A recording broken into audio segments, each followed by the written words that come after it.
Welcome everyone to the 62nd episode of Everyday Eternal. With me tonight is Eric Landon and once again Matt Pavlik. Hey guys, how's it going tonight? Going great. Going pretty well for me too. You're probably wondering why this German guy calls it tonight when it's actually probably like late afternoon for you. I'm old, so this is the evening. Yeah, it's like 3 in the afternoon, so... Matt, you might actually be the youngest guy on the cast. I don't even know how old Eric is. Eric could actually be like 24 or he could be 34 and I wouldn't even know. I'm timeless. You're timeless. Yeah, you've lived all around the world in so many places. Like you could actually be like really super old but look super young and we wouldn't even know. You were around like before Magic was created. I guess all of us were around before Magic was created, so that's not really something to talk about. There are some players who weren't though, so I'm just saying. I mean, we've had world champions that were born after Magic was created. Can you imagine that? Get off my lawn. Actually, I totally made that up. I think Shahar was probably like born right before that. But yeah, Matt, what have you been up to? We haven't really seen you in quite a while. Mostly working. I had to go away for work for a little bit again, and now I'm back. And then I started working even more because, you know, these cards are getting so expensive. I had to take on Tell me more about that. It sounds super exciting. Have you seen combat? Have you seen actual warfare? The war on plaque. That's what I'll tell you. The war on tooth decay. That's what I have seen. That's everything you're authorized to tell me? That's all I can tell you. I kind of like to imagine that you're like some super soldier and this whole like dentistry thing is just like a cover-up thing that you have to maintain. It's true, you can tell. Am I onto something? Yeah, I can't say if you are, but maybe. I mean, that's why you live on that remote island, right? It's true. You can only get here by boat. And I guess helicopter. And you don't really have a real Magic scene, right? But we will get back into that later. Eric, what have you been up to? Our show notes still say ? So I don't know. I have been playing Magic. I've been streaming. I went to an MCQ that I only was there for a little while. Didn't go that well. What did you play? It was a modern MCQ, and I played Mono Red Prowess, and my first round opponent was on try and deal 100 points of damage to me in this round. Oh, so Soul Sisters? No, it was Ponza with looping.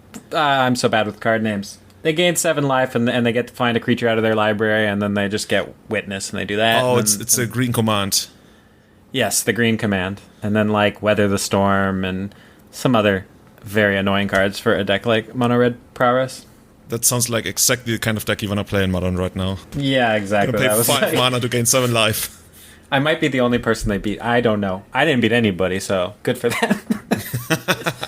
We also played at least Eric and I also played in the Legacy Unchained series that was started earlier this week. Eric, how did it go for you? Did you, and actually I didn't even check, did you advance to the next round? I did. It was really a close one. I started out 0-2 with what I thought were my best decks. Well, I actually kind of just grabbed them randomly so that I wouldn't think too deep into what deck is my opponent going to be playing this round, so maybe I should choose this one, but then maybe they're thinking, yeah, I just grabbed a deck and played. But I started out 0-2, lost the Delver Mirror. My Delver deck, I think, was very poorly designed. And then I played Reanimator, and my opponent had like triple Force of Will turn 1, and then we had a really close game 2 that I won, and then a pretty close game 3 that I lost. So that was the 0-2 start, and then I moved on to a Pox deck with no banned cards in it, and I beat Top Miracles with Dig Through Time. That was great. Anyway, yeah, I went on to win. I have a feeling you want to maybe explain what I'm even talking about. Yeah. I was just going to say, in case people are wondering what happened to us, are we going to play like all these banned crazy cards and hoping to get away with it? It's actually a tournament series that I think it's Min and Max of minmaxblood.com and Kadem Smith have created, where we have unbanned a ton of amazing cards that used to either be legal in Legacy or, in the case of, for example, I think Earthcraft and a couple others have never been legal. Goblin Recruiter. Yeah, exactly. Yeah. Goblin Recruiter have never been legal in Legacy to begin with. So we didn't unban like the super busted stuff, like no Power 9 and I guess no Tolarian Academy and that kind of stuff. But there's a lot of things, and people have been brewing with pretty much every card. I think the only card that hasn't actually seen play is Goblin Recruiter, even though I tried for this week, but I couldn't really come up with something. So if you have like a sweet Goblin Recruiter list that you want me to play in week 3, I would be very open to that. Yes, so I played a Crazy Minds Desire deck. I played Miracles. I played my green-white version of Survival, which I really like a lot. I played the greediest 4-color Delver version that I just could create.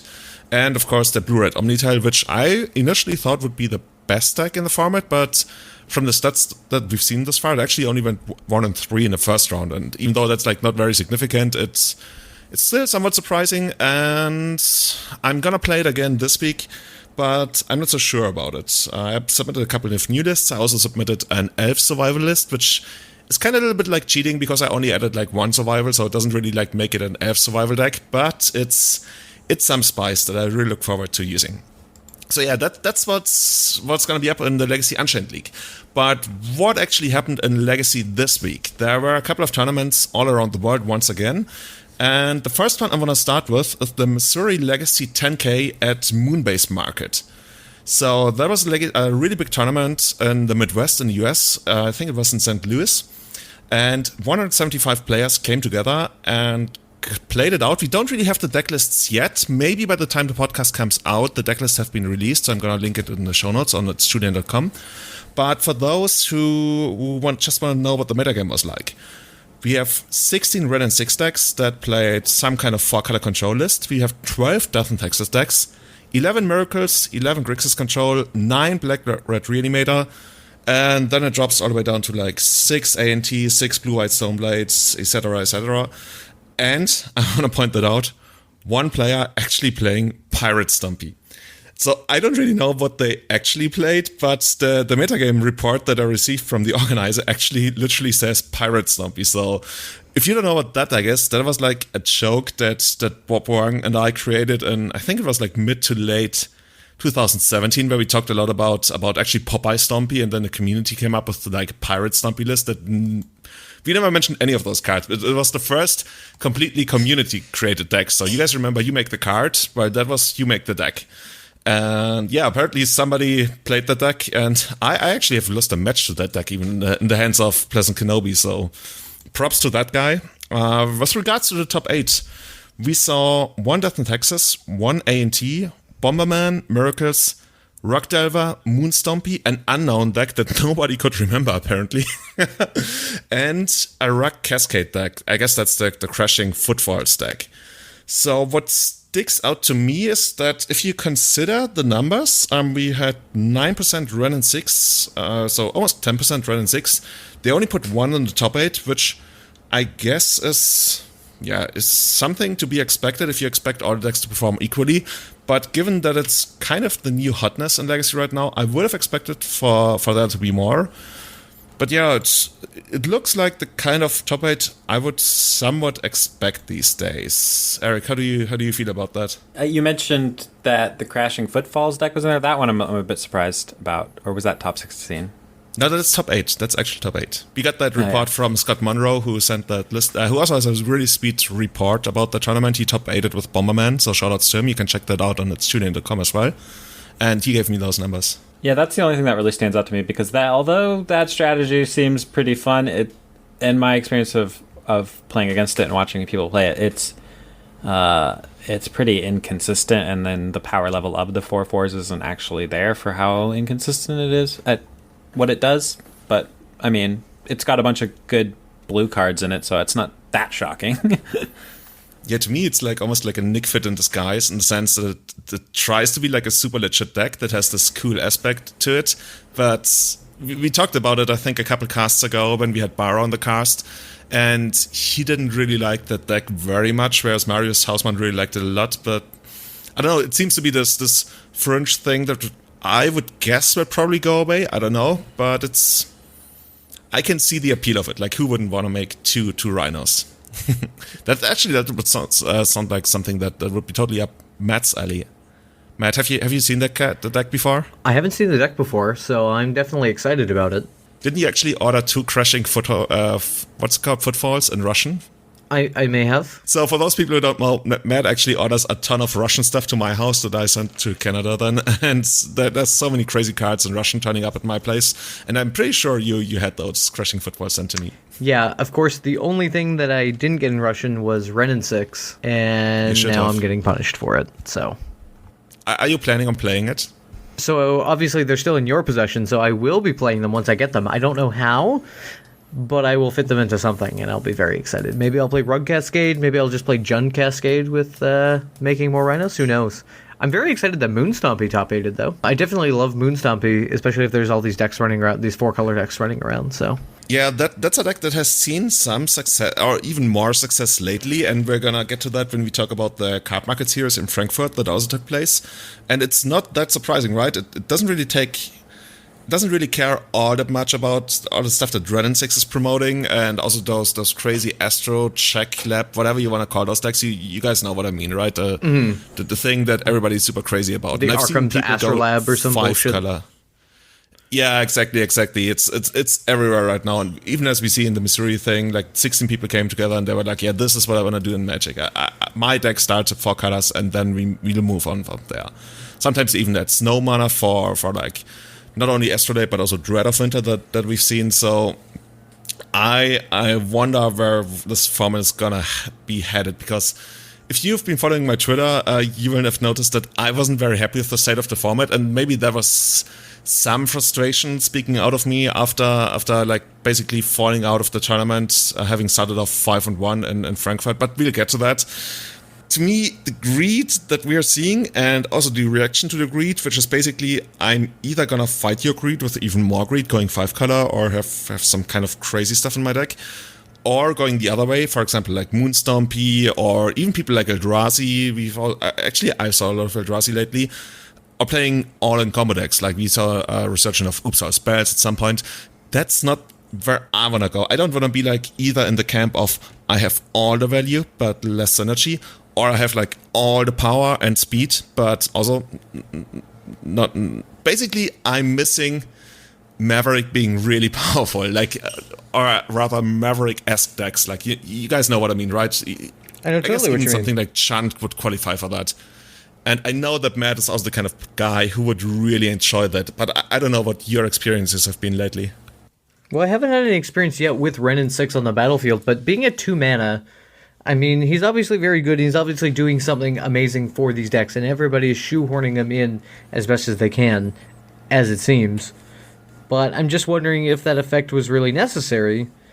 And, I mean, in a format with, say, Deathred Shaman, maybe it's a little bit different of a ballgame if it still existed, but now I'm intrigued how I basically looked away from the format, and this card was announced. I looked back, and the room is on fire again, and I'm like, wait, but the room was just on fire. What happened? I thought we put it out with Deathred Shaman, and now it's... Everything's fine. Oh, things are moving very quickly. I don't think they've now just stopped because Ren and 6 is popular. I mean, like you said, as Ren and 6 became popular, Moonstompy has had a resurgence. The format's just very quickly moving, and it will continue to, because there are even some more unexplored or underexplored cards from the last few sets, and if there's... I mean, each set they're probably going to put out, not like they did in War of the Spark and Modern Horizons, but, you know, even M20 had a few cards that are starting to pop up more and more. I think we're going to see eternal playable cards come out of most sets from now on, not just like something like Fatal Push, you know? Like, remember when Fatal Push came out? Yeah, no, we're going to see like real things that move the format along. I mean, it was just a couple months ago that we were saying that the Knight of the Reliquary Maverick decks were the best, and now Ren and 6 is up there, but I'm not too overwhelmed with Ren and 6 and Legacy. And but that being said, I did my last Legacy League yesterday. I basically was inspired by one of my ridiculous Unchained brews, which is a pile brew with some crazy stuff in it that I like to do, which is like Leovold and Wheel of Fortune. So then I decided I decided to put together a Legacy legal version of that, and it plays 3 Narset and 2 Leovold and a Days Undoing and a Cephalid Coliseum and Ren and 6, and I 5-0'd with it, and it plays Thief of Sanity too. So I'm having fun with these 4-color decks. How are you actually going to make that work? That sounds crazy. Like, how do you... Oh, it worked. How do you get to the late game? It was with Counter Magic. I've got Sylvan Library. I've got Removal. Brainstorm. I've got 4 Force of Wills. I've got 2 Force of Negations in the main. Oh my goodness. I mean, the Narsets also just help you find those spells. And I am going to play Shifting Ceratops against you so bad. I don't know what that is. Isn't that the new one that has protection from blue or something, can't be countered, and you can give it like all kinds of keywords like horsemanship, haste, first strike, whatever? Yeah. Oh my goodness. Horsemanship. Haste, trample, or reach, I believe. I have a Liliana's Triumph. Don't worry, I've got an answer. See, all powerful. What can we do? But Eric, you actually made a really good point, and that does give me a lot of hope when you mentioned that the format has been moving faster than probably like any time before. Almost, I want to say. Matt, you've been around for even longer than I have. I've never experienced a Legacy that has been moving this fast ever since the release of War of the Spark. We actually had, I think, more super Legacy relevant cards introduced over the span of just like a couple months than in many years prior. Oh, and agreed. that probably contributes to that kind of feeling that's you get overwhelmed at times, and it's gonna take some time to settle down. So for the first time in quite a while, I wouldn't mind if they printed less Legacy relevant cards. I mean, they've been churning out sets at a pace that even the super and franchise players who probably have more time to spend in all the different formats, even those complain. Like the spoiler season ends and the new spoiler season immediately starts again because there's a new set coming out and there's so many supplemental products, and somehow many of them actually have super Legacy relevant cards, which is a great thing. But I hope that, and even recent results have shown that despite people playing all these kind of 4-color control decks, they actually haven't put that great results up yet.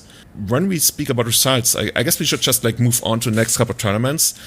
There's a really spicy brew by fellow Legacy streamer XJCloud, and he top 8'd the most recent Legacy challenge with, and you guys looking at the list right now because this is crazy. At the core, it's Death in Texas. But he added, I don't even know where to start. So you cut the Mother of Runes. Exactly, you cut the Mother of Runes, you add Giver of Runes, which is like the 1-2 version of it. You add Hallowed Spirit Keeper, which is the Bara special. Isn't that the kind of card that when it dies, it produces 1/1 spirit tokens equal to the number of creatures in your graveyard? And the centerpiece of the deck, I almost want to say, Squadron Hawk. Former standard all-star, 1 mana, 1 colorless and a white. And when it comes into play, it's a 1/1 flyer, and it searches for 3 other versions of Squadron Hawk. So basically, it produces a ton of card advantage in the form of a card that by itself isn't very good. But what the card does is, it feeds your 4 Force of Virtue, which is the enchantment that you can basically pitch play like Force of Will. And when it comes to play, it's basically... Is it a one side? It's basically a Glorious Anthem, I would guess. It gives +1/+1 all of your creatures. And that thing clearly is there because not only is it good against Ren and 6, but it also helps out with Plague Engineer. So that's a super sweet card. I think it actually also has Flash. Correct me if I'm wrong. Pretty sure it has Flash. Yes, it does have Flash. Ah, okay.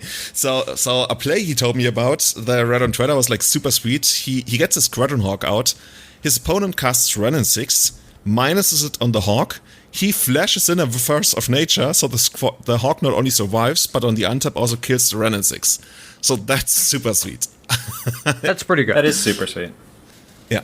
I would really like to talk about the Giver of Runes instead of Mother of Runes, because on its surface, I originally thought it looked kind of unplayable because it doesn't ever protect itself. But now that I've played against it, and I've been seeing a lot of people playing it, I think, over Mother of Runes. If you have the removal for Mother of Runes the turn they put it in on a vial, for example, then you cast it there to unlock your further removal spells. But if you don't, then you need 2 removal spells to even hit Mother of Runes.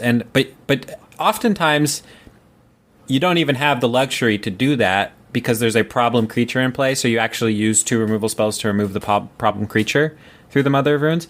So I'm seeing with the Giver of Runes that it actually puts you in a very similar situation. If you don't have the removal for it the turn it comes down, as long as they have any follow-up that is a problem creature, you're still using 2 removal spells to get rid of that problem creature. The only time I really see it being a downside is if they don't have any creature, and then the Giver of Runes is sitting in play by itself. It's far, far worse.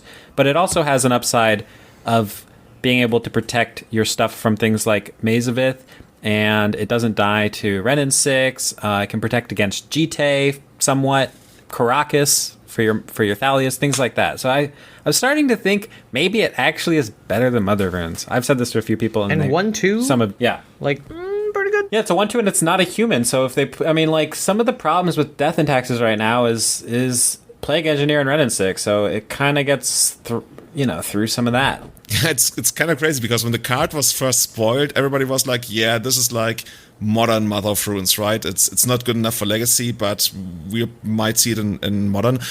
And like you mentioned, it usually will always still trade like 2-for-1. The only difference being you can get it to work if you hit the Giver of Runes. No, actually, the way I want to put it, with Mother of Runes, if you want to get rid of it, you need to 2-for-1 yourself on the same turn. With Giver of Runes, you can at least... Actually, that also doesn't really work, right? You can also, like, end of turn, hit the Mother, and then hit... So, yeah, actually... And it's like, what if you're... they're not... People aren't playing Mother of Runes to protect Mother of Runes. They're using it to protect problematic creatures like Thalia. And so, it does that. If you put it on a vial, it does it the exact same way a Mother of Runes does. I wonder whether we're actually going to see more of that card, because I'm still like somewhat stuck in the feeling that I initially had when it was spoiled that it's not good enough.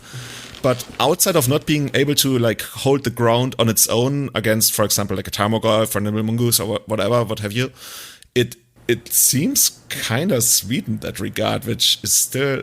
It doesn't feel natural to me, but you make a good point that it still usually will end up trading 2-for-1. Yeah. Yeah, I've been thinking about it a lot recently because I also thought, I was like, well, that's just basically unplayable because it can't protect itself. And then I started seeing people play it, and I played against it, and I'm looking for removal, and then after a couple of turns of not having removal, I'm like, well, if I draw a removal, it doesn't really do what I need it to do. All it can do is target this Giver of Runes, so that's not what I need it to do. So yeah, Matt, you should order your foil Russian copies, right? You don't do foil, right? I'm ordering my Russian copies right after this podcast. You should do that. Are you also going to get your Squadron Hawks, or do you already have them? I think I already have the Squadron Hawks, so we should be okay there. How do you feel about the card? Because obviously 1/1 flyer for 2 mana isn't really that great, even if it gets more copies. But I like how they use that to actually make up for the card disadvantage that Force of Virtue, like playing 4 copies of Force of Virtue. And of course, what it does, it helps you out by pitching it to itself in case you don't have the Squadron Hawk. But I guess you could also recruit off the guard for... Oh my god. Like, you draw a single recruit off the guard, you end up with 4 cards in your hand. It's pretty sweet. It seems pretty darn good. Like, yeah. It seems interesting. Let's put it that way. It's an interesting mid-range way of fighting, while basically Grixis and 4-color control. At least that's what XJ Cloud said on Twitter, that this is basically the deck he came up with to fight those 4-color mid-range piles. And it seems like he actually has a lot of stuff that really makes it work. Let's look at the sideboard for here. He's got 1 Sectum Prelate, a Cataclysm, a Containment Priest, Leonin Relic Water, 1 Phyrexian Revoker, 1 Pithing Needle, 1 Sword of Light and Shadow, and then, 2 Surgical Extraction, because, some people play graveyard decks. I guess if Eric sees something like this, he's like, yeah, right, 2 Surgicals, I think I can beat that. And on top of that, he's got 2 Gideon, Ally of Zendikar, which I guess also helps out with the... I almost want to call it like a token theme, because he also has the Hallowed Spirit Keeper. And then 2 Aethersworn Canists and 2 Council's Judgment for general utility, I guess. When I look at this deck, I actually want to stream it. I really want to see how real the almost want to say hype around it is. Because if you look at Squadron Hawk, I can even see it being pretty decent after Terminus. Like, you keep 1 Squadron Hawk in your hand, you're like, okay, sweet, let's get the rest back again. So... yeah, I can see that. Maybe I'm reading too much into the deck just because I really want it to be good. And the talk of the last couple of weeks, even like 1 to month, has been that Death and Taxes just doesn't cut it anymore. And it only can ever get to a top 8 by having like insane numbers, because people still like the deck quite a lot. But if this is the next evolution, if this is the next big thing... I have something to add to that. XJ Cloud is almost, I think, exclusively a Death and Taxes player. And he streams, and I asked him in his stream very recently what his thoughts on that is, what you just mentioned about... Death and Taxes being dead, it's not good anymore, blah blah blah. And he said, "No, I'm still doing well," because I watch his stream and he's still he still does well with the deck. He says, yeah, some of these cards can be problematic, but his win percentage hasn't like drastically dropped with the deck. And I think he won either that 10K or a 5K the week before with Death and Taxes, like straightforward Death and Taxes. He's just a really good pilot with the deck, and he's continuing to do as well as he did before Ren and 6 and Plague Engineer came out. So maybe people just need to get better. That's always an option, right? Getting better. And you're right, he actually was the guy who ended up... I don't know if he took it down, but if you say so, he probably did. He definitely was in the top 8 of that Missouri 10K we talked about. That's right. Yeah, he won. Yeah. Yeah, another one for Death in Texas. So maybe the deck is not nearly as bad as people have been saying. Like when I went to MKM, or actually they rebranded Cardmarket, let's get that right, for potential future sponsorship opportunities. I hear they want to sponsor a podcast. Anyway, they rebranded Cardmarket, and a lot of people there were really down on Death in Texas. I even saw like some of them which actually kind of hurt me because they were like casual players, and not casual players, but not like super determined tournament grinders. And they posted on Instagram that they feel that their beloved Death in Texas just doesn't cut it anymore, and they don't know what to do, and now they're gonna go out and catch some Pokemon and stuff. And they actually like made me feel bad for them, because not everybody can play anything at any time. So yeah. Yeah, I do think that is where Death in Texas is at this point, where if you're not an expert at Legacy and with the deck, then you're going to have a much harder time than you did 6 months ago. Practice makes perfect, though. Keep grinding those games out with the deck that you own, right? Yeah. So yeah, there's definitely still hope, even though right now I'm very, very much leaning in favor of Squadron Hawk over something like... I guess they also have Flicker Wisp. They have 2 Flicker Wisps, so shoutouts to them. But yeah, this is something I'm definitely going to play on my stream this week, because I wanna get a feel for it. Squadron Hawk aggro. So for me, what I've been up to, I already talked about the Cardmarket Series in Frankfurt, which actually was my first big paper tournament ever since we played in Beijing in December. I haven't really done a lot of paper thing. I've been working a lot on like online content and streaming and doing podcasts and everything. But if you've got a paper tournament almost right around your corner, and you know the ton of people are going to show up, you just definitely have to go. I was able to borrow my Elves deck. My Elves deck, right? That doesn't sound right. I was able to borrow an Elves deck from a friend, and I ended up playing it in the trials. And even though I ended up winning a bye in the first trial, I felt like, whoa, the power level just isn't there right now. Or at least, if you get the wrong matchups, it's such an uphill battle. I ended up playing against a guy on 5 colors. He played basically 4 color Ren and 6 control, but he splashed white for Swords to Plowshares, because I would guess he also wanted to improve his Dark Depth matchup. And at some point, that just was too much to me. I tweeted a screenshot, or I guess in real life you call it a picture or a photograph, of him having 2 Plague Engineers and me just sitting there with my 2 insects and trying to win the game, and it was quite miserable. Like, I left that trial with a really miserable experience. I sent out a tweet asking for people whether I could borrow Bomberman from someone. And a friend of mine, Alexander Klinger, who ended up top 8ing the event, by the way, with Moonstompy, he asked whether Reclaimer Depth was okay. And I actually played the deck quite a bit on Magic Online, and I really like it. So this is what I ended up playing in the main event, the 61 card DN Solver special. And that deck feels really, really good. I ended up going not miserable, but it felt miserable at the time, 5-4, because I started out 5-1, and then I lost just like too many times, had a really heartbreaking loss against Slow Depth when I was 99% sure I had them, and then they ended up having the exact sequence of cards they needed, which like wasn't that surprising since they had 7 library going and weren't really doing much. But yeah, it breaks your heart when you lose game 3 and they're on 1 life. And that was my second loss of a tournament, and then my head was kind of out of it at that point almost.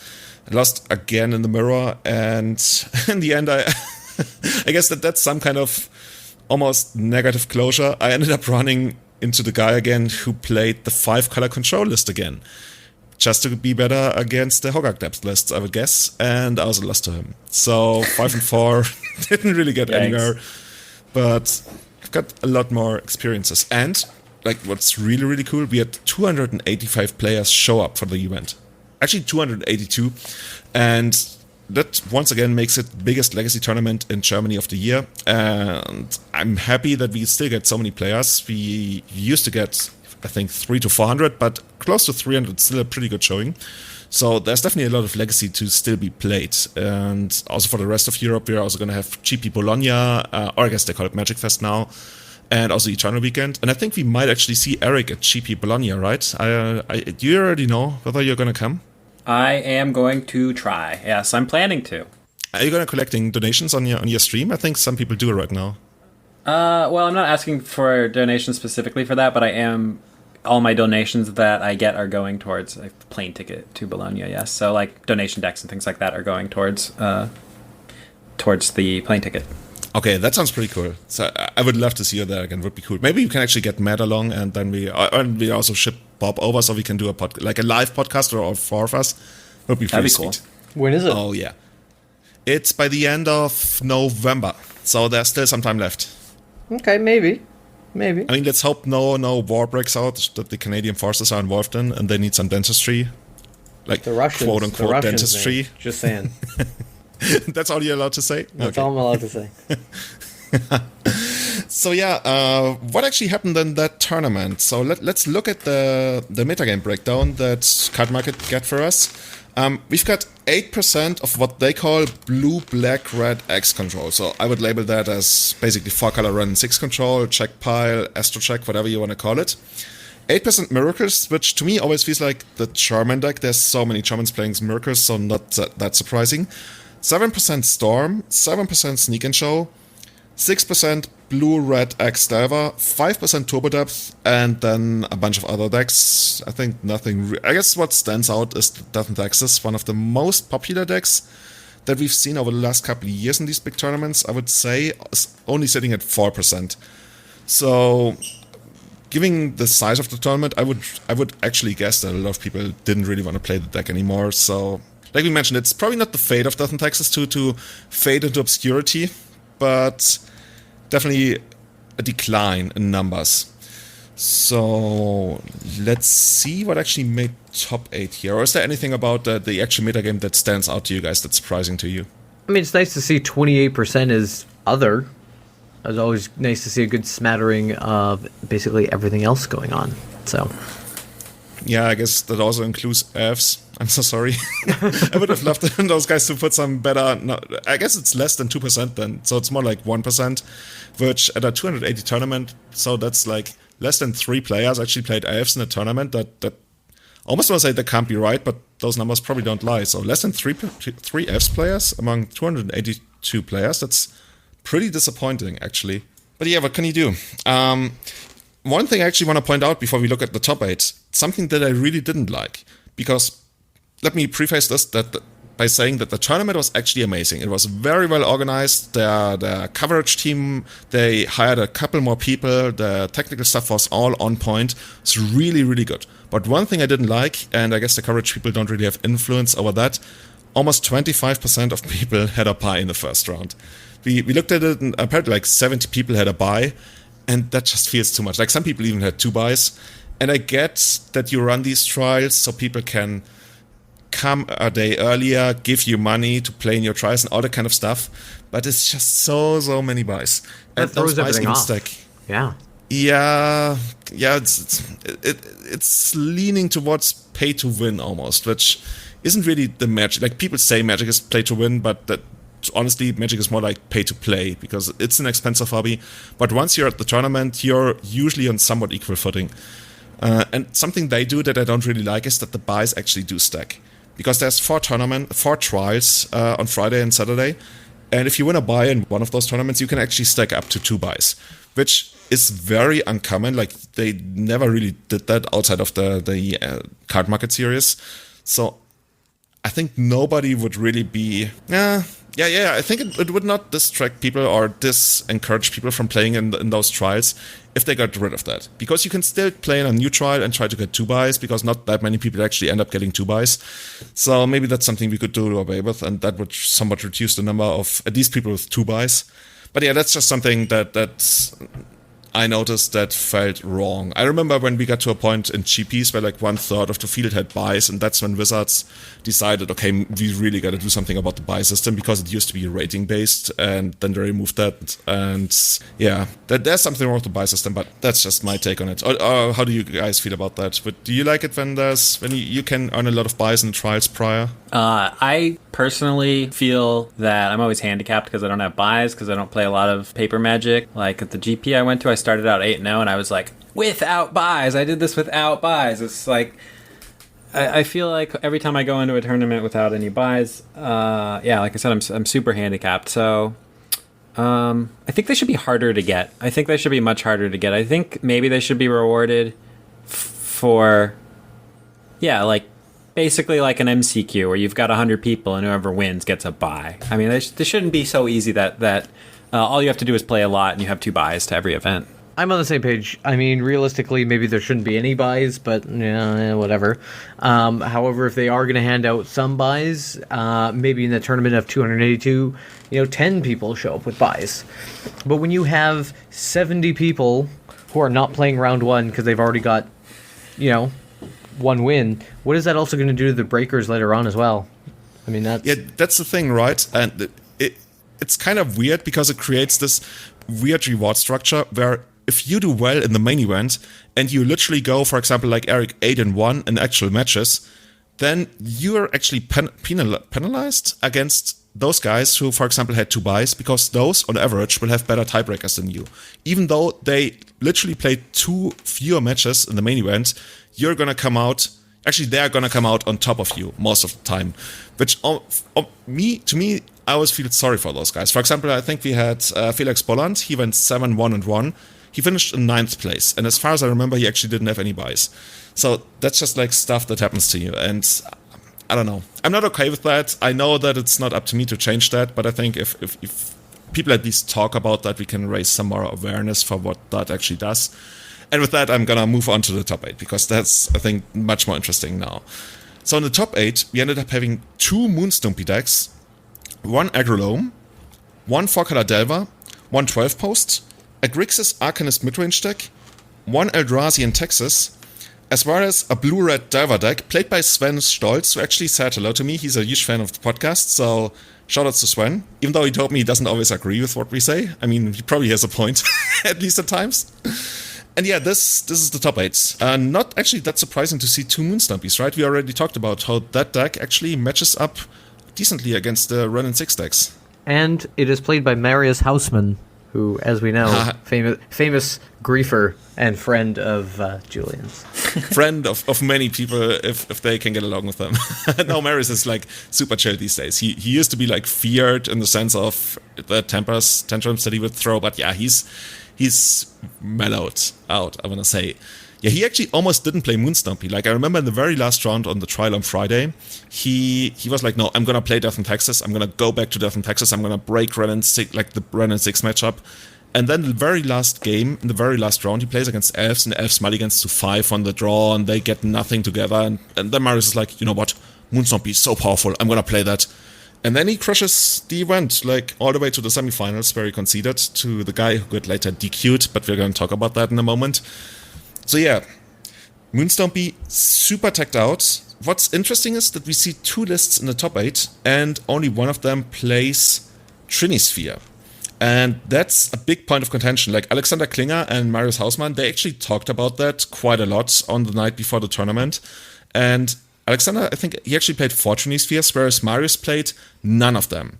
He instead played 2 Goblin Crater Makers and also the full set of Magus of the Moon. So, do you guys have any opinions on that Trinisphere thing? Because I used to be very far in one of the camps, but now I actually came around to the other one. But how do you feel about Trinisphere? Do you like that in Moonstompy? I mean, having played Stacks before and Moonstompy before, I do really like Trinisphere. I am a big fan. However, as the meta changes, I mean, Crater Maker is an excellent card. Being able to deal damage, like being able to ping creatures that are being annoying, or destroying other permanents, like destroy target colorless non-land permanent, is important because you're killing all of their crap. Like Emrakul. many things. I mean, we're seeing a lot more of Eldrazi coming out. The other artifact-based decks. I don't know. Like I said, I have not played the new versions of Moonstoppy in the newer meta, but I can see definitely going away from Trinisphere because, as well, you want to play for Trinisphere because you want to draw a Trinisphere and play it, and after that, every Trinisphere after that is basically garbage. Eric, how do you feel about Trinisphere? Have you played Moonstoppy recently? It's been a little while. It's definitely not one of my favorite decks, but I'll play it every once in a while. As far as Trinisphere goes, so I don't really know about in the current meta, but the way I feel about Trinisphere is that it is kind of a defense grid that some decks can't beat. So it can feel very bad if you don't have anything to follow it up with against a blue deck, because you do need to find that follow-up before they get to their third mana, or you have to play around their counterspells to that point, so it loses its value. But yeah, I think it does. I think it's a pretty important role for the deck as far as my experience is with it. Yeah, that's also what I always used to say, and I think that's a very legit point for Trinisphere. Not only does it create these crazy magical Christmas land scenarios where you go turn 1 Trinisphere on the play, it's also often a must counter for blue-based decks because they know they might not even have like a third land on the third turn, and they will need to counter it in order to even just be able to interact with all your future stuff. So what Marius does, and I think that's also a legit approach, is he cuts the Trinispheres because, like Matt mentioned, they are bad in multiples, and instead he just plays more payoff. So he really goes all in on, for example, turn 1 Moon and having like 8 Moon effects, and if the first one is countered, which would be like the role of Trinisphere, then I'm gonna have something else that's gonna be really important. Given Krater Maker isn't that great in that slot, that's more versatility as opposed to like having more raw power. But overall, with the 8 other goblins, like the 4 War Bosses and the 4 Rebel Masters, he basically, at least that's his line of thinking that I'm transporting into this episode. He really wants to hit hard on every turn and never put the foot off the pedal, if that makes sense to you guys.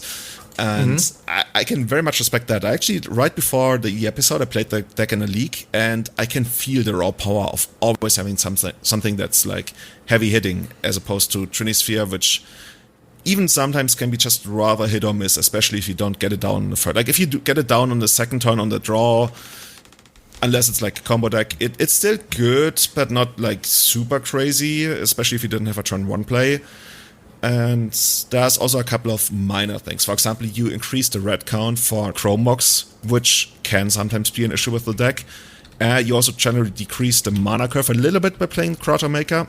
And something that used to be more important in the past, you're also not as vulnerable to combo after cutting the Trinisphere, because now you're playing 4 Karns. And the Karns basically act as Nylrod effects, and that also helps you out in that kind of matchup. So you're not losing a lot. And I think that would actually be the way I want to play the deck going forward. Because especially in this tournament, like the Rebel Master beatdown plan has performed very, very well for Marius.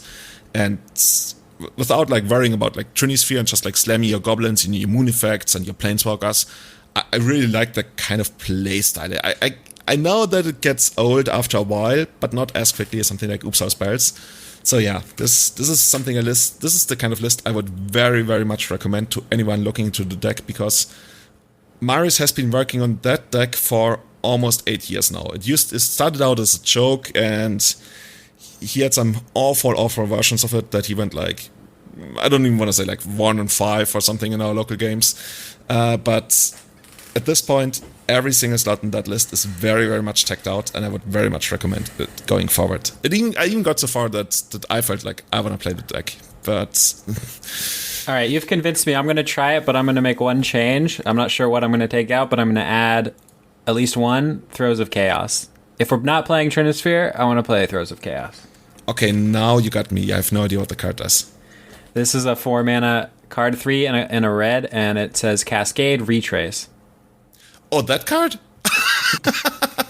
Okay. So you can basically cascade on every single turn, so you can use your extra lands to turn them into hopefully something meaningful, right? That's what it does? Yes. Yeah. It helps you not stop flooding, or it helps you stop flooding with... Because the thing that you said about never taking your foot off the pedal, this deck is going to have problems with that no matter how you build it, with or without Trinisphere. There's...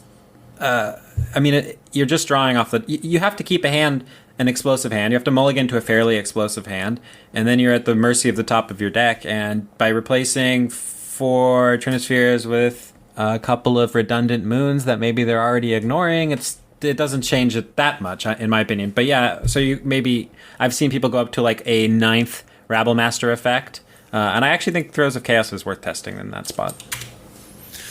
So, of course, the downside is you got like 12 cards, or other like at least 8 cards and Chromox and Chalice of the Void that you don't really want to hit. I guess Simian Spirit card. But you're going to draw them anyway, right? Because you've already flooded. This card is like for when you flooded, and then you're going to be drawing these cards, so... At least you're going to filter out all the crap below, like the lands that you would draw into otherwise. I can definitely see it. It's like a one-turn thing. No, it cantrips immediately, right? Or not cantrips, but yeah. Maybe I'm going to suggest that to Marius. It's basically, at a very basic level, a red 7 library in the sense that it gives you more actual cards as opposed to lands when you don't need them anymore.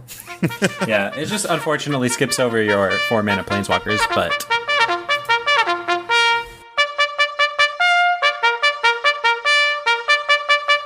Okay, so it looks like some war, or at least armed conflict broke out, and Matt was actually called into the military base, so he had to leave on short notice, but we're going to go through the rest with Eric and me for now. Eric, is there anything else in the top 8 that you're super interested in? It looks like a pretty stock top 8. I mean, Eldrazi and Texas you don't see all that much, but it's still your kind of Stompy deck that you will see every once in a while, other than Moon Stompy and maybe Bomberman. Yeah, no, seems pretty straightforward. The top 8, nothing too shocking there. It's a fairly diverse top 8. It's like we have been seeing. The diversity only goes so deep, but it's about what we've been seeing, and I'm happy with it. Like it's not like 5 or 6 of the decks are 4-color Ren decks, or half the meta or half the top 8 is Delvers, and you're seeing, like you said, some fringe stuff like Eldrazi Taxes and Bomberman and Mono Red and the blue decks. There's a distinct lack of combo, but that's probably just because I wasn't there.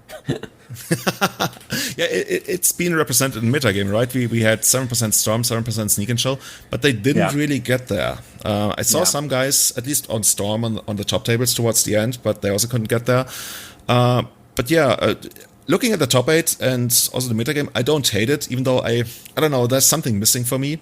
But maybe that was, especially during my tweets, maybe that was at least some part of frustration speaking out of me. I wrote back with the guy, Felix Bolland, who went 7-1-1 with green, white, splash, black, Maverick after the tournament. And he talked about the deck a lot, and he really got me fired up again. Maybe Maverick is next for me. I'm actually looking into building a paper legacy deck again.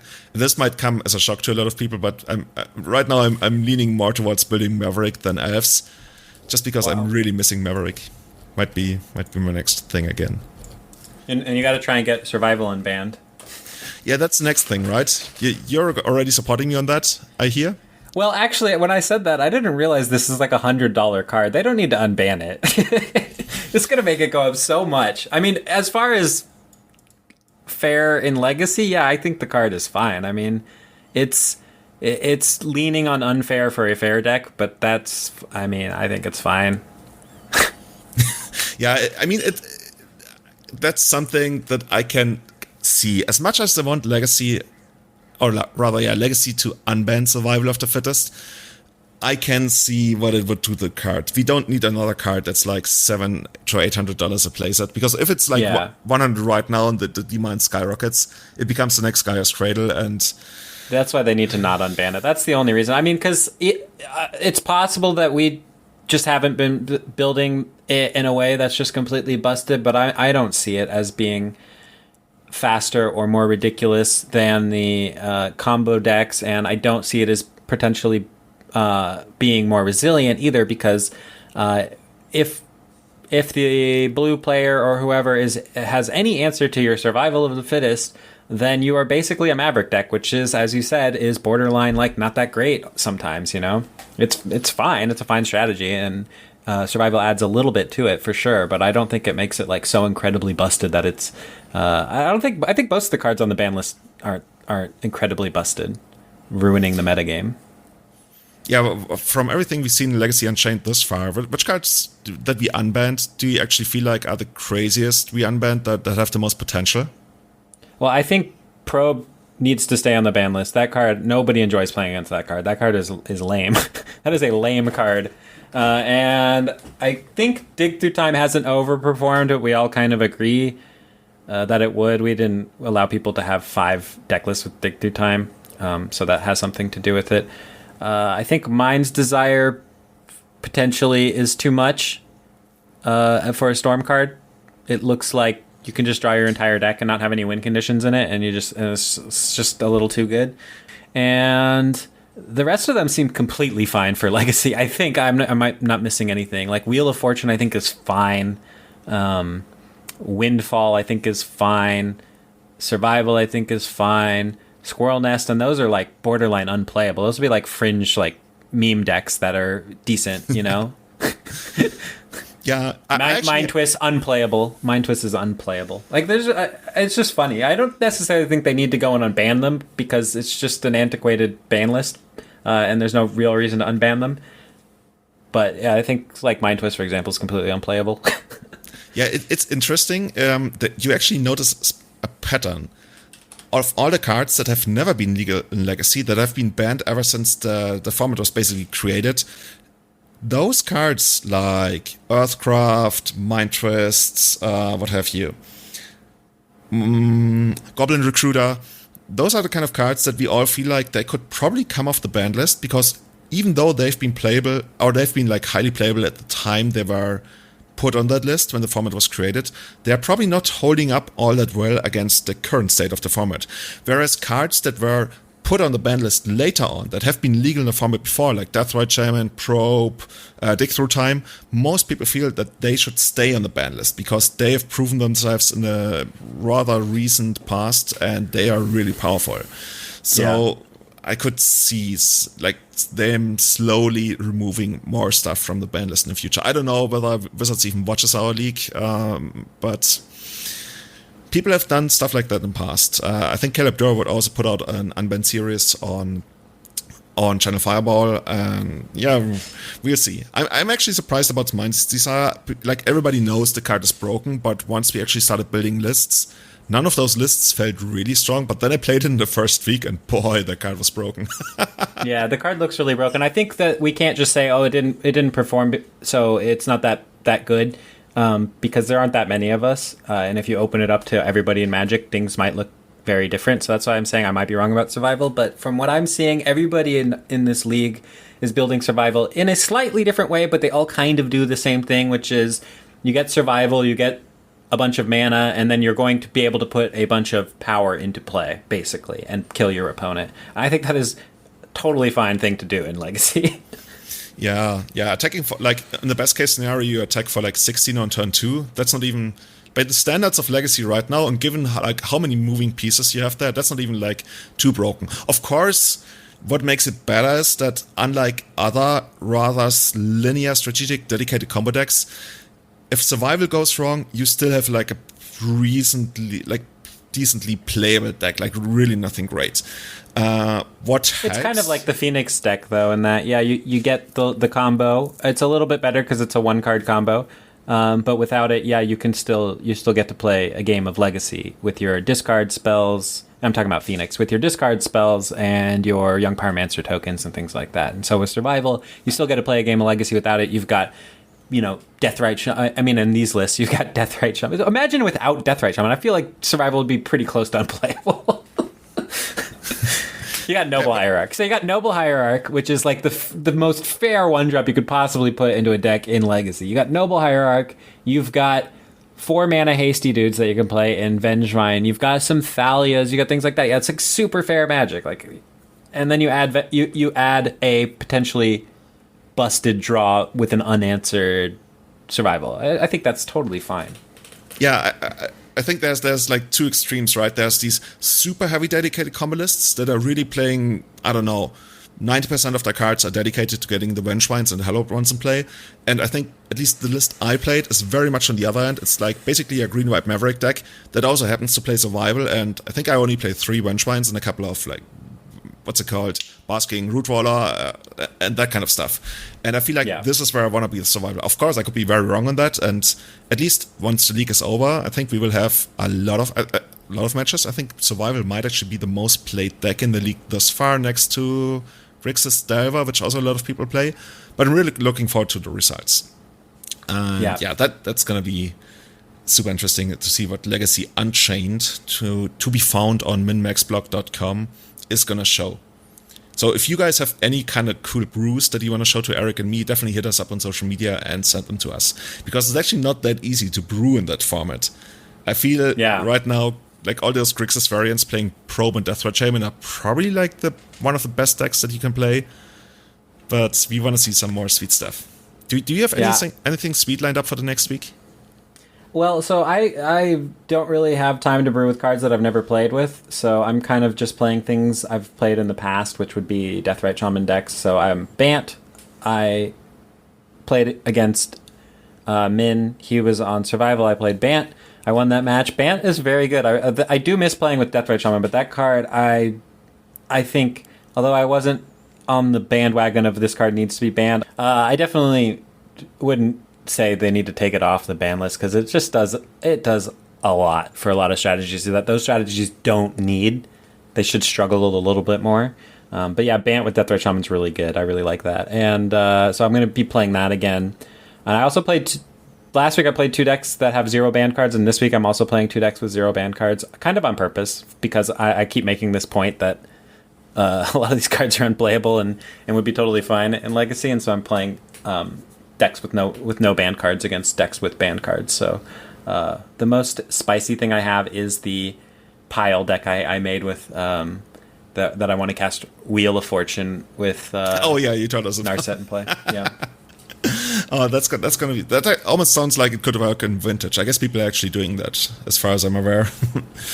Yeah. So that almost feels like cheating. And having said that, unfortunately, or I guess you could also say fortunately, he was caught. Somebody was disqualified in the top 8 in the finals, or rather after the finals of the Cardmarket Series in Frankfurt.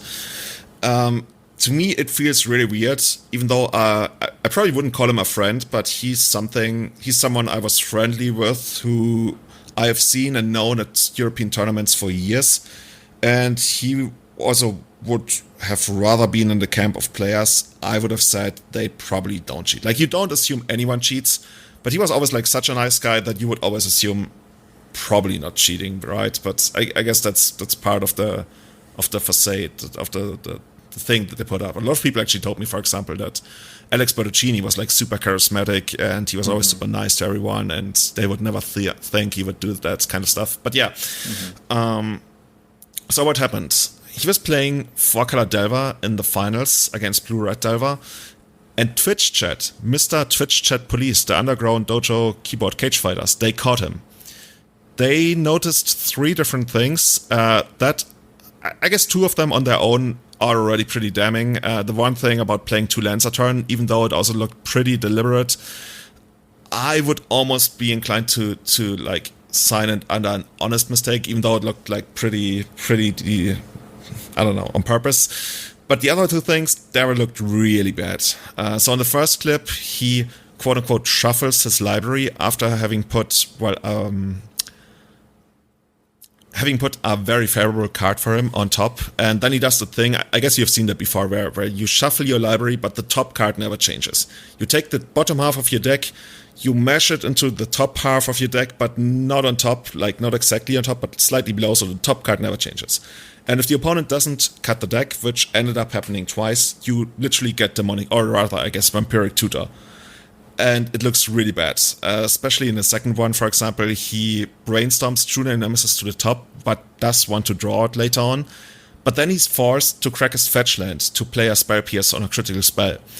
So what he does is he cracks his fetch land, looks for the card, puts it into play, then shuffles, puts the deck in front of his opponent, but then immediately puts the Spell Pierce next to it. And to me, that also looked like... I don't know, like, I'm glad I don't have to make the final call. I'm glad that judges end up making the final call, but it also looked like pretty much on purpose to, like, mislead his opponent and, like, put his opponent's attention on the spare piece instead of the library, because it also wasn't like what I do, and I think that's a good habit to have.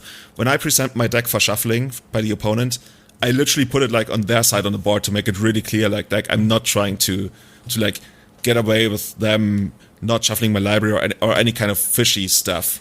But when people like put the deck in the place that it's supposed to be, I always feel like, oh man, maybe they're trying to cheat. Like, obviously, like most people don't, but some people do, and then you should definitely make an effort to grab that deck. So yeah, like to me, it really feels awkward when somebody you know and you think they wouldn't cheat ends up getting busted. And like the video, I'm gonna link them in the show notes. They really don't look good. Eric, have you looked at them? I think I saw 2 of the videos, not the one with the spell pierce. Yeah, I'm glad, like you, that I'm not the one in charge of figuring these things out, because they always, when these things get pointed out on video, they definitely, I mean, it definitely looks like cheating, but you never know if somebody's just, I don't know. I don't know. That definitely looks like cheating. So I don't know. But I know I've had other people like you say that they knew him and they didn't think he'd be like that, but then they see these videos and it's like, yeah. I hate that part of Magic. It's I don't even like shuffling my opponent's library, which is what I do always, because it's like I don't want to think about cheating. I'll just always shuffle. I'll always give their deck a couple of shuffles, and then if I'm in a tournament, and then that's what I'll do. But I can't keep track of some people, they draw their cards the opening so quickly you can't even see how many are there, and it's like, can I see your hand, please? Yeah, I hate that stuff. I wish everybody did it properly, so it was all easy. Show me your 7 cards. Hand your deck to me so I can shuffle it. Anyway. Yeah. So yeah, if you wanna cheat against me, like I'm very good at usually watching out for most of the stuff, but I'm really bad at checking whether my opponent really drew 7 cards. And if I'm actually ever in doubt, I like on their second turn, I just quickly do the math, how many cards they should have, and then I ask for the cards in hand, just to like feel sure. And I never caught somebody like cheating that way. But yeah, I've been there where I'm like, was that 7 cards? I don't even know. Damn. But yeah, it was a really awkward situation. They even did the post-match interview and the award ceremony, even though that's not very glorious with Cardmarket. I guess they could do that better. And yeah, then he drove off, and shortly afterwards, the head judges issued a statement saying that he was busted for manipulating of game material, they called it. So we don't know what's gonna happen. We don't even know whether he actually received the money. So the way it works in MKMS or Cardmarket, you receive a voucher that says the amount of money that you get, and then you go to the website and you put in the code, and then you get the money. And I don't know whether they still do it like that, or maybe they also credit the money directly into the account. But if you already received the voucher, then I guess she's just gonna have that. I don't know what's gonna happen. Some people have talked about that the prize money might be distributed to the rest of the top 8 instead, or even that the guy in 9th place might get the money. I don't know where I stand on that. Do you have like an opinion on that? What happened if you ran a tournament? If you ran the EW London Open Series and something like that happened and you had not given out the money yet, what would you do to that guy's share of the prize money? Because I should preface this by saying that the top 8 had agreed on a split. Like every one of them received something like 400 euros, I want to say. Mm-hmm. It's really tricky. It's really tricky because there might be legal issues, but it's, as far as I'm concerned, it's stealing. So I'd want to find out if the law is on my side, and I would just cut him out of the prize that they split in the top 8 and let the other, whoever split his part too. Because basically, if you're cheating at a tournament, you're basically stealing from people, so you don't get to get the prize once you get caught. And there's no remorse there. But if the law is not on my side, then I would try to give him his entry fee back and not let him have his prize. It's interesting that you mentioned that part about the law. I think there was actually an issue with when Bertocchini was banned. He ended up winning a beta set of Power 9 and a ton of money at SCG, and he was literally banned and suspended the next day. And Ben Bleiweiss, the guy behind SCG, I think he actually went on record saying that he's still bitter about still having to give Bertocchini all that kind of stuff, because apparently the law wasn't on their side. But ever since, and somebody would need to check like the terms and conditions on SCG. I think they have something in it that if you get banned or suspended for an action committed in that tournament, they are not legally obligated to pay out your prize money or something. I'm pretty sure I heard something about that being in at least their terms and conditions by now. I'm not sure whether Cardmarket has something like that. Yeah, they should, because paying out a prize to somebody who cheated in a tournament is pretty. Yeah, especially Or- with Squadron. Oh my god, I would like. If you were playing back then and you saw that image, I think the Legacy community hasn't forgotten that image where he literally holds the Power 9 in his like mouth. I know, yeah. And has that huge check or something. It's like disgusting. But yeah, that was probably the low point of the weekend with regards to the tournament, because everything else was really, really great. And even though I said that I'm not going to play in that many paper tournaments anymore because I want to focus more on content and like I don't have infinite time, I enjoyed this so much. I'm definitely going to go to the stop in Prague.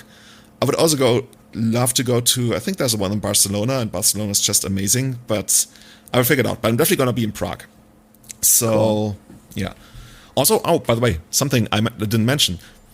What Cardmarket does is they show both players all the time, like 100% of the matches. On the left and right side, you see both players. So this is some kind of cheat that might not have been caught on other streams, because I think they only ever randomly show people, or they show them during sideboarding.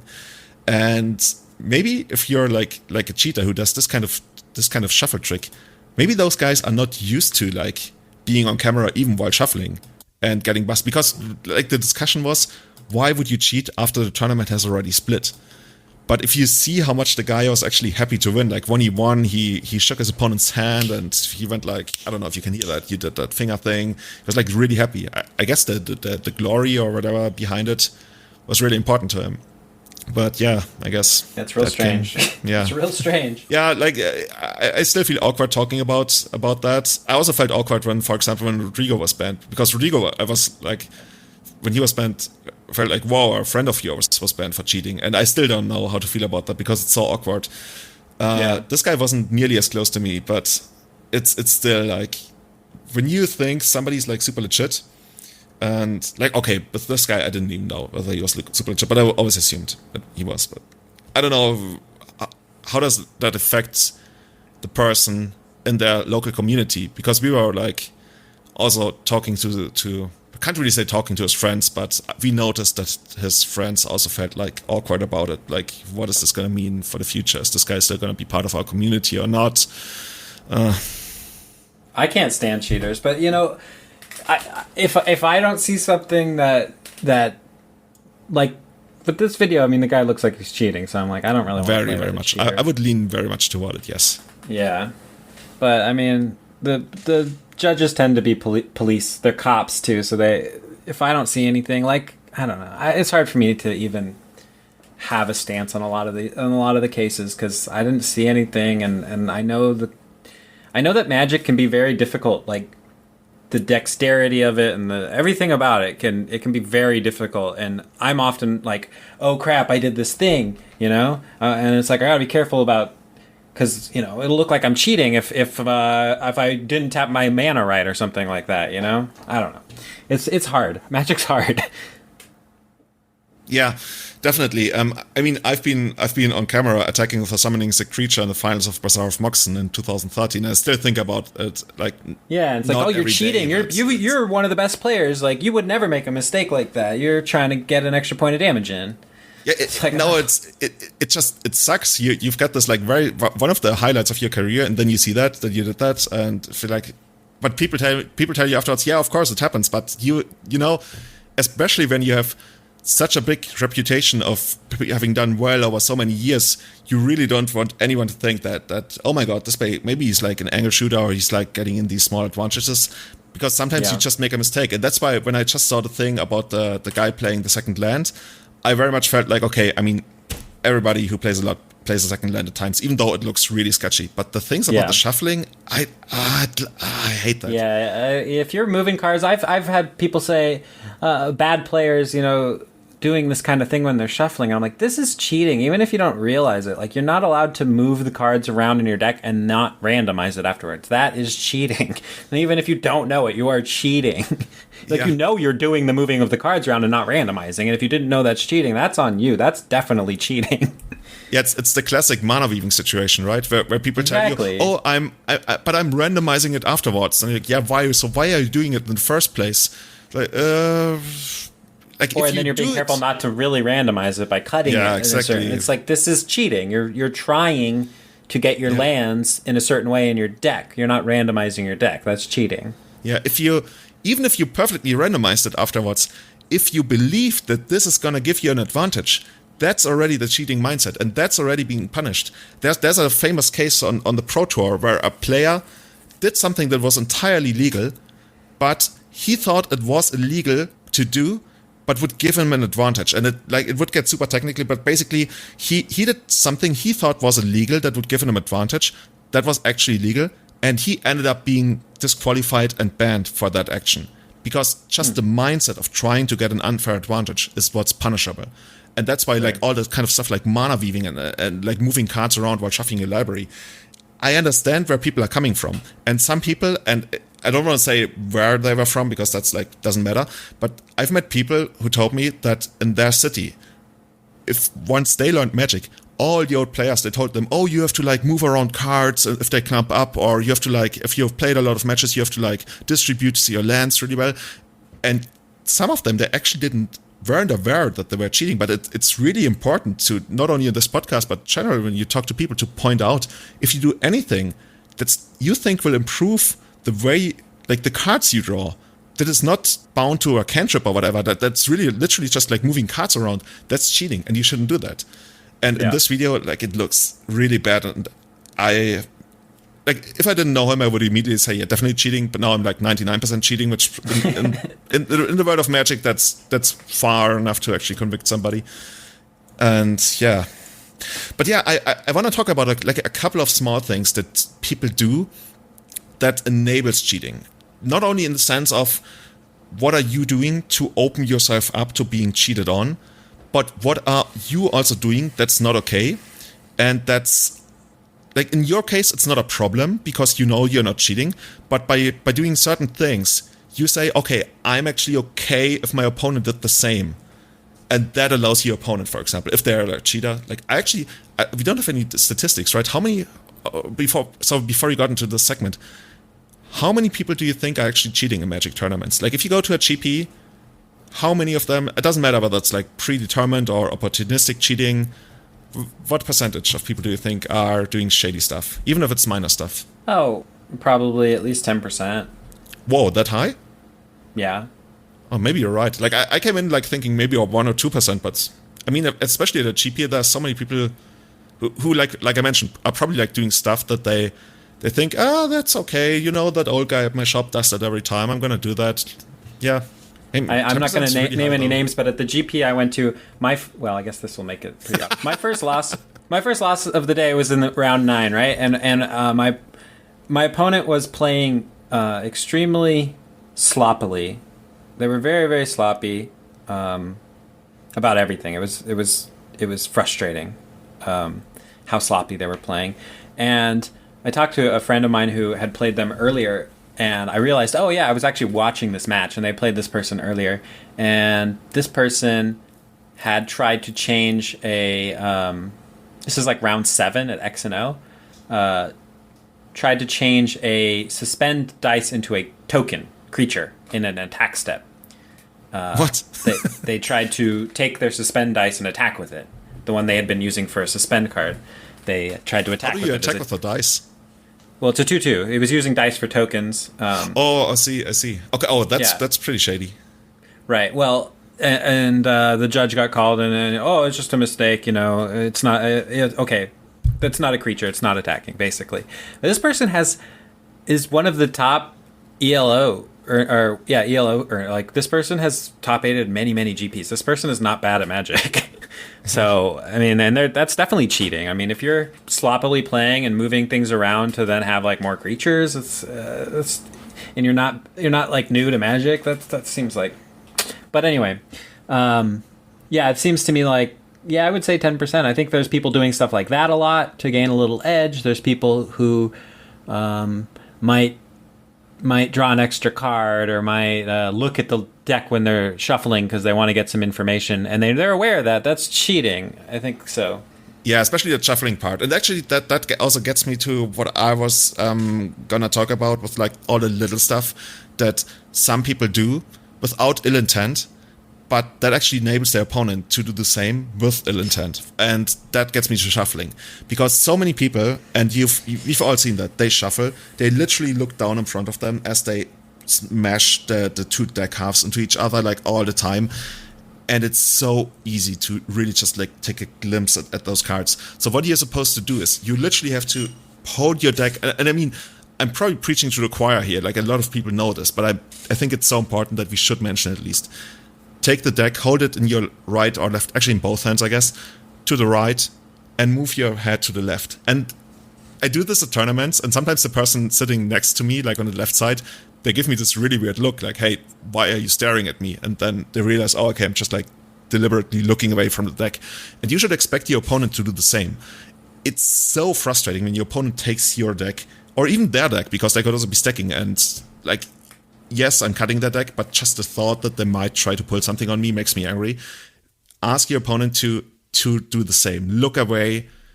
And people will sometimes tell you, well, actually, I can't shuffle the deck. It's like, technically, you could even like call a judge and ask the judge to shuffle the deck. But yeah, that's just something that I really want to get out there. Do everything you can to not look at your or your opponent's deck while shuffling, even though you know that you're not going to cheat. But you should hold the same kind of standard to yourself that you're holding to your opponent, and that is to hold the deck away from everyone while shuffling, and also shuffle their deck whenever they present it at the beginning of the match, but also while shuffling in-game. You're legally obligated, or like in the terms of MTG law, legally obligated to shuffle their deck at rules enforcement level competitive and higher. I checked with a judge, there's actually no penalty to not shuffling your opponent's deck, because that would be like a way to fish for warnings for them, which totally makes sense. But just to get that out there, you cannot say, oh, I trust you, I won't cut your deck. At least cut it. Better shuffle, but at least cut it. You're legally obligated to do that at rules enforcement level, competitive and higher. And yeah, there's just like so many things that enable that kind of probably even opportunistic cheating by some people. And I think it's really important that you hold yourself to a very high standard so you can demand that same kind of standard from your opponent. Is there anything else, Eric, that you sometimes also spot that pisses you off when people do it? No, that's a big one. And at the same time, don't try and like peek at your opponent's cards while they're shuffling. I mean, if they flash them to you and you see them, I mean, there's nothing you can really do about that. But don't be trying to like get a peek all the time. Like people are, and it's just like, stop trying to gain these little edges that are not part of the game, you know? And same thing with like sleeves. Like if you go into a competitive REL, make sure your sleeves are new, they're good. If they're not and they're new and they're not and they look marked to you, like maybe write the company, be like, I cannot use these sleeves in competitive Magic. You need to make better sleeves, or I'm gonna, you know, maybe they'll send you some new ones. Because it is annoying if you open up a new pack of sleeves. For example, at the GP, the sleeves that I was given by them, it's like almost unplayable. They all looked marked, and so luckily they're all marked in a similar way. But yeah, I mean, make sure your sleeves don't look marked and that they're new and that you're not using marked sleeves. And and don't look at your opponent's cards when you shuffle, but do shuffle it. And yeah, the same thing, like look at your opponent's sleeves. Make sure they're not marked. We just had Yuya Watanabe get banned from marked sleeves, and he's in the Hall of Fame. It's like people are definitely cheating, and it sucks. But you need to be on the lookout, and also make sure that nothing that you're doing could be considered that way. So like what Julian said, if you think you're gaining a small edge from this thing that you're doing, don't do that. That's cheating. Yeah. One more thing that I want to get out, because it happens at almost every tournament, either to me or like on a table next to me. Be aware of how you use the word okay. To me, it's the most frustrating thing. You play something, your opponent says okay. And to me, that means your spell resolved. But and I have to acknowledge that, there's a significant amount of people who will just say okay as an or like, okay, you played that spell. And I hate that. So it creates so much confusion. And I've been in those situations where your opponent plays, like you play a spell, they say, okay, you play the next spell, and they're like, oh, wait. And judges often rule or side with the interpretation of okay as being like an but not an acknowledgement of a spell resolving. So if you're the kind of person who likes to say okay but doesn't really mean it, try to work on that. Or just clarify that with your opponent that you don't mean that as okay or anything, because that's the I would actually like to get a judge's opinion on that, but to me, in my experience, that's the major source of miscommunication between players. Okay, just cut that out. It's not helpful. Interesting. What are you saying when you resolve a spell? Or when you acknowledge that a spell resolves? I've never really thought about it. I say resolve. Oh, I say resolve. Yeah, resolves, right? Or you got that, or anything like that. I actually also try to actively avoid okay. Maybe I'm not doing that. No, somebody's going to come in and tell me, oh, Julian, you say, oh, okay, all the time, but... I might say okay when I'm in F6 mode. Okay, let's go. Yeah.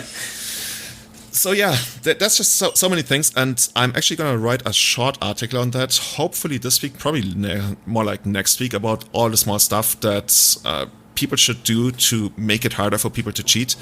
That's going to come up to my website. But yeah, for now, if you don't have any kind of ill intent, the only thing you need to work on is not to do things that could be used with ill intent, and that's just what I want to get out there. Try to play a really clean game.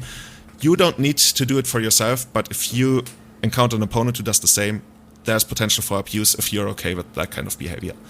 And that's where I want to end with this. There's 2 more listener questions that we received this week that I want to get to now. The first one: can we feel confident taking a tribal deck other than Fish with a ton of lords to any GP or big tournament these days with Plague Engineer? Eric, how do you feel about that? Is Bird Tribal the next big tribal deck in Legacy? Well, I know there's one person on Magic Online who's played Slivers forever, and I think Slivers will do just fine against Plague Engineer. They have a ton of lords now, like I think 3 different lords at this time. They're all lords. There's only one X one, and that's the flyer. Gale Rider Sliver. Yeah, there's a few with abilities, and then the rest are all... There's the deck is all lords. I guess the question was, is there anything we can do with that isn't all lords? Okay. Yeah, I mean, like I said, XJ Cloud seems to think that Death and Taxes is still fine despite Renin 6 and Plague Engineer, so... and you're not going to face these decks every round or anything. So, exactly right. Play what you want to play. So if I actually owned Paper Elf still, I would just take it to GP. It's, like you mentioned, you're not going to play those decks every round.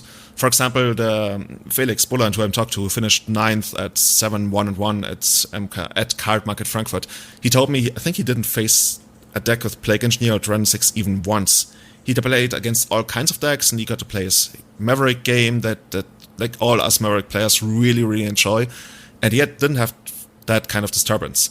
And if you look at the numbers, it's quote-unquote only 9%, and maybe some more of them float to the top tables, but it's not like they're completely unbeatable. It's you lose an amount of percentage that's not comfortable, but it's not like crazy amounts. So if you own Elves or Death and Taxes or anything, yes, you should make some adjustments, but it's not like your deck is unplayable, especially going into a really big field. Like if you play at your local tournament and like, I don't know, 40% of people hate on you because you're the Elves guy. I mean, I've been there.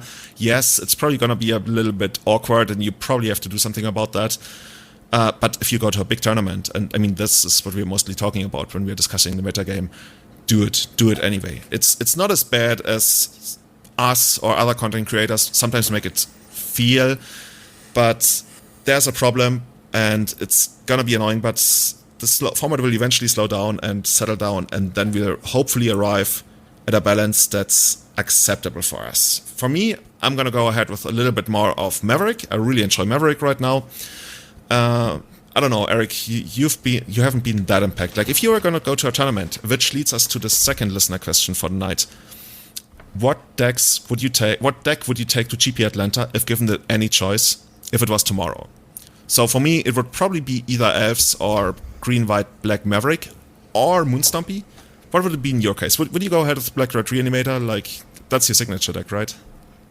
Yeah, I always I always struggle with the decision between playing one of the fair blue decks that I have the best results with, which is generally like Grixis Delver, or Reanimator. Because Reanimator has issues. It has issues in that I don't know what kind of hate my opponents are going to play. Online, I have a way better idea, just because it's a smaller group of people. I mean, I play against a lot of the same people, and it's easier to guess what kind of hate they're going to have, while people going to a GP may not even play that often, and they might have older sideboard cards, or they might just have the ones that they have, or they might hate Reanimator, so they have 10 or whatever, So it's a lot harder to guess at the earlier stages of a tournament what I'm going to be facing as far as graveyard hate is. And that's basically all you have to think about with Reanimator, is what are they going to do to beat you? Because your deck generally just beats everything in Legacy on its own, except for the hate pieces. So I always struggle with that. But I'm leaning towards Reanimator. We'll see. I do some testing before it and see which ones I'm having better results with online. Reanimator seems really, really strong right now. And you're also going to Atlanta, right? I think it's by the end of September. Yes, I will be there. Awesome. Matt, do you, by the way, apparently the war is already over again. Canada obviously emerged victorious against an unknown enemy, and Matt is back in the studio. Well, yes, but our guy did bring peace. Yeah, but there wasn't a war. All the greater accomplishment. Matt, now that you're back, if GP Atlanta was tomorrow, which deck would you play in that GP? Well, because I have played so little in the past little while, I still think I would have to go with Nick Fit. However, there are a few little goodies in the last few sets. So I could consider getting behind a Renin 6 Punishing Fire Control Jund Nick Fit kind of version. Whoa, now we're getting deep. We're getting real deep. Can you make that name even longer? Yes, probably. You went ahead, and I didn't even know where we were gonna stop. Like Punishing Fire, Nick Fit. I think like off the top of my head, this probably is like a deck with like 4 Veteran Explorers, Scavenging Ooze, Eternal Witness, Shifting Ceratops, Liliana the Last Hope, Renin 6, Punishing Fire, Kolaghan's Command. Oh yeah, that's it all. And a bunch of one-off Planeswalkers. Yep, and then in the board you run 4 Chokes, 2 Boil. Okay. Dude, we called it an EDH deck. Yeah, basically. I mean, that's what Nick Fit is in disguise, right? I think most Nick Fit players might actually just be a couple cards short of actually making almost like an EDH deck. It's more exciting because you get to run more than one of your favorite card, right? That's why they play Nick Fit. Or I would run something. So either some sort of like control build of something that I'm already kind of playing and tweaking, or I would run something just a hate deck like Moonstompy. I think I'm really into the Blood Moons right now. I think a lot of people, even though they say they're prepared for it, they never are. And sometimes you can just win on turn 1, and you don't have to play. I can very much recommend that. So I would definitely I'm not sure if I would play the Trinisphere build though. I would be I would waffle so hard before the tournament about that. Like I said, Marvis this is the deck. He's been around for Legacy forever. This is the deck he's put the most hours into teching out, and I'm really happy for him to finally get like a big finish again. And honestly, I hope we see more of that deck. It used to be kind of like a bit of almost like a toxic deck that you didn't really want to see in the metagame, but I want to see as much of it as I can right now, because I'd rather see that than 4-color, 5-color greed control. Well, I was very much... Yeah, I mean, I was very much like when the meta was Deathrite Shaman and all these 4-color decks, I didn't really enjoy that either because I felt it was way too greedy. And now all these Renin 6 decks are like, oh, I can buy back my lands, everything, life is good, I don't have to worry about staying on curve. And then you're like, well, turn 1, do you got the basic land in your hand? Do you even have a removal spell? Well, I guess that's it then. So yeah, if you are going to go to GP Atlanta, definitely let us know in the comments on Twitter, on my website, anywhere. You can also send mail if you want. I legally have to put my mail address on my website, I recently learned, because like German law and stuff. Let us know what you are going to play in the GP and which decks you think are the best right now, because that's something I would definitely love to know about. And with that, we are going to close out the show tonight. I want to give shoutouts to our new Patreons, Philip and Bryce, who have started supporting us earlier this week and also last week. And of course, our regular subscribers on Eternal Witness tier level, Matt, Baju, and James, as well as our Grizzlebrand supporters, Scott and Korush. Matt, where can people find you, or are you still undercover? I'm dark. you're dark. You people can't reach you. They have to send mail to me, and then I will forward it to Canada. Like I'm a living post office box. Yeah, that's exactly it. I do have a post office box, which I will post in the comments. Well, you can find it on my website, I guess. or whatever, yeah. Oh, okay. Eric, where can people find you?